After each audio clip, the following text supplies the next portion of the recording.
పెళ్ళికి ముందే లవ్ చేసుకుంటారు వీళ్ళంతా కూడా. కాతే ఇంట్లో వాళ్ళ పేరెంట్స్ వాళ్ళ ఒత్తిళ్ళకు ఇంకొక మ్యారేజ్ చేసుకుంటారు. భర్తని చంపడం కంటే పెళ్ళికి ముందే పోవచ్చు కదా! ఆ మాట నేను కూడా అడిగాను. ఆ! అవతల తల్లిదండ్రులు చచ్చిపోతామని పాయిజన్ బాటిల్ పట్టుకొని కూర్చుంటున్నారు. ఆ! అంటే తల్లిదండ్రులు కూడా దీనికొక కారణమా? ఇలాంటి ఘటనలు జరగడానికి? ఇప్పుడు ఇటువంటి ఘటనలకి ముఖ్యంగా చెప్పాలంటే తల్లిదండ్రులే కారణమండి. మెయిన్ తల్లిదండ్రుల పెంపకమే కారణం. స్కూల్లో టీచర్లు ఏం చెబుతున్నారో తెలీదు. కాలేజీలో లెక్చరర్లు ఏం చెబుతున్నారో తెలీదు. వాళ్ళు జీవిత పాఠాలని బాగుపడటం కోసం ఒక టీచర్ 4 దెబ్బలు కొడతది స్కూల్లో ఉన్నప్పుడు. వాడికి ఆ పాఠం రాకపోతే. అవును. లెక్చరర్ భయపెడతాడు కాలేజీలో ఉన్నప్పుడు. కానీ ఈ తల్లిదండ్రులు ఏం పెట్టి వీళ్ళని పెంచుతున్నారు ఇటువంటి పెంపకాలు. వీళ్ళ మైండ్‌లే గాని, వీళ్ళ మెంటాలిటీలే గాని ఇంత క్రిమినల్‌గా, ఇంత క్రైమ్‌గా ఎలా ఎళ్ళగలుగుతున్నాయి? నాకు ఇటువంటి మహిళలను చూస్తుంటుంటే ఒక జుగుప్సతనం వస్తుంది. ఛీ! వీళ్ళు ఆడవాళ్ళేనా? సరే భర్త అంటే ఎవరో తల్లి కొడుకు. తాళి కట్టాడుగా. జీవితం పంచుకున్నారుగా. వాళ్ళు మీ జీవితం, మీ ప్రేమ అనురాగాలకి ప్రతికూలంగా చక్కటి సంతానాన్నిచ్చాడుగా. ఎంత చక్కగా చేసుకోవచ్చు. అతనిని మరిచి ఇతనితోటి చక్కగా జీవితం సాగించుకోవచ్చు. అది మరచి నువ్వు అలా చేస్తున్నావు అంటే నిన్ను ఏమనాలి? నీకు దగ్గర కామం ఎక్కువైందనాలా? కామపిశాచివి అనాలా? డబ్బుకు కావాలని ఆశలు పడుతున్నావా? లేకపోతే ఇటు ఊరుకుంటే భర్త అనేవాడు సైలెంట్‌గా ఉంటే వీళ్ళిద్దరితోటి సగమనం చేద్దామని నువ్వు ట్రావెలింగ్‌లో ఉన్నావా? ఇదైతే మాత్రం ఇప్పుడున్నటువంటి మహిళల్లో ఉన్నటువంటి ఓపెన్ థ్రాట్.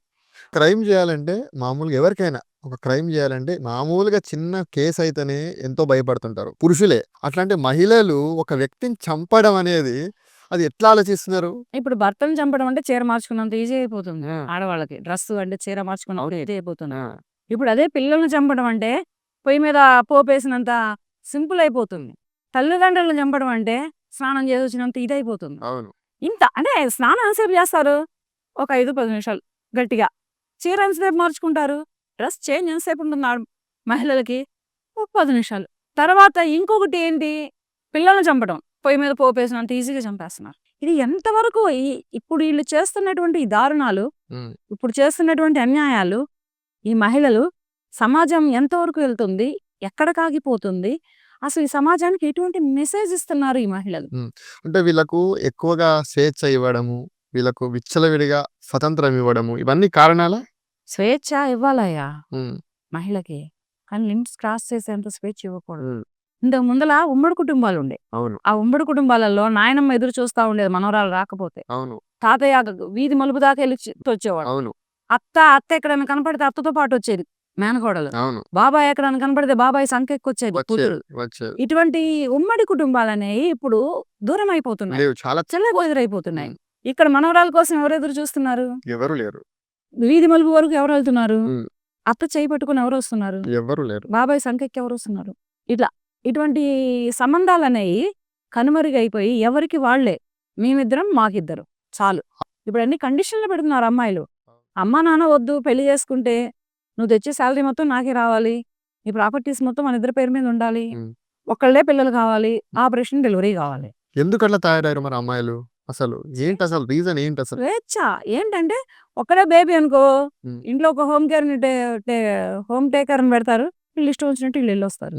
ఒకప్పుడు మహాత్మా గాంధీ గారు చెప్తుండే అర్ధరాత్రి ఒక అమ్మాయి తిరిగినప్పుడు దేశానికి స్వాతంత్రం వచ్చినట్టు అనేటోళ్ళు. ఇప్పుడు అర్ధరాత్రి కాదు పొద్దున్నాక తిరుగుతున్నారు. తెల్లారిన దాకా తిరగడం కాదు, మర్డర్ చేసి స్వాతంత్రాన్ని తెచ్చుకుంటున్నారు. స్వాతంత్రం అవసరమా? అమాయకులైనటువంటి భర్తలను చంపి, అమాయకులైనటువంటి తల్లిదండ్రులను చంపి, ఏ పాపం తెలియని వాళ్ళ కడుపును పుట్టినటువంటి బిడ్డలను చంపి ఈ రకంగా స్వతంత్రం తెచ్చుకుంటుంది ఈవేళటి మహిళా లోకం. ఇలా ఎదుగుతుంది మహిళా లోకం.